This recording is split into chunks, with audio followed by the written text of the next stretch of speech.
باز زینو کې پلار یې مړ غیل هم نه پریدي وي ورور یې مړ غیل هم نه پریدي وي دا په عدت کې نه راځي حالانکه دا ظلم دی دا د ورځې وتلې شي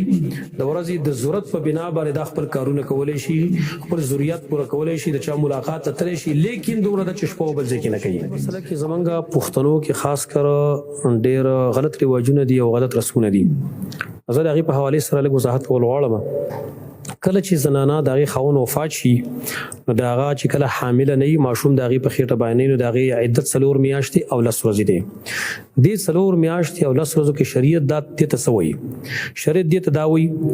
چې ته به ډول سینګار نه کوې نکریزې به نه لګې ناخن پالش کوي دا بنه لګي سرخی پاوډر بنه لګي یعنی نه میک اپ دغه بنه کې بلکې ساده بګرځي ساده کپڑے باغوندي دا 4 میاشتې ولس ورځې د خاون حق دی چونکه دغه حق ډیر لوی دی نو دا با د 4 میاشتو کې د قشان ساده ژوند تیری یو خبره به کې هغه دار دویم خبره هغه دار چې دا سنانه با د خپل کور نه بغیر په بل کې شپه نه کوي بل ځکه شپه کول د لپاره ناروا ده لیکن زموږ په پښتنو کې یو غلط رسم دا جوړ شوی دی چې دا زنانه د بخښ ضرورت می او د دې بخپل حاجت می لیکن خلک دا په کور کې دومره بند کړی وي چې بعضی زینو کې خودمره ظلم سره کیږي چې دا به د خپل کمرې نه بهر ته د صحن تام نه راوځي بار برانډې تمام نه راوځي بار صحن تمام نه وځي وي په دې باندې منورم نه لګي دا د جاهلیت هغه رسمونه دي چې موږ په پښتنو کې راغلي سړي اندوارونه په موږ کې رسمونه راغلي سره جاهلیت ول رسمونه کې پاتې شوي دي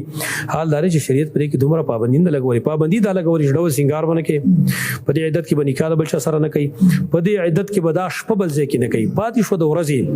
ورځې کچر تر دې ضرورت پېښ شي بغیر د ضرورت نه بغیر د ضرورت نه وتل نه په کار لکه عام زنانه ولم دا په کار دي چې بغیر د ضرورت نه بارته نه وځي وقرن فی بیوتکن پکور کې اوسېږي لیکن چې کله دې زنانه ته ضرورت پېښ شو مثلا د بیماری مسله دا یا چرته یو ځکه غم شوی دی باز زینو کې پلار یې مړ غیل هم نه پریدي وي ورور یې مړ غیل هم نه پریدي وي دا په عدت کې نه راځي حالانکه دا ظلم دی دا د ورځې وتلې شي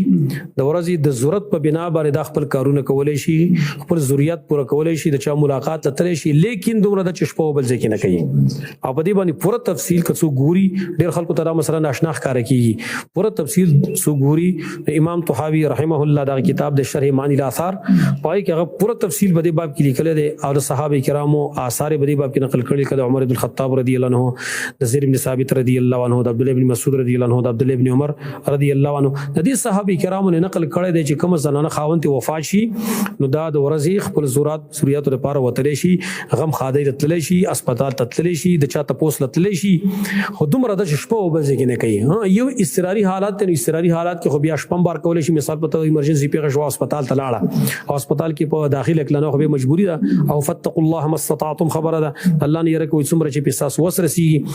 نه خو بیا هم کولای شي لیکن نور عام د ضرورتو د پاره هم د بهر ته وتلې شي نو دومره پابندي په دې لګول چې دا بالکل بار ته نه راوځي نور په پینل کې نو دا انتهایی ظلم دی او زموږ معاشره کې دا ډیر زیات په دې قسمه ظلمونو کې خلک مبتلا لري پکایت پکاردار شي خلک ځان وساتي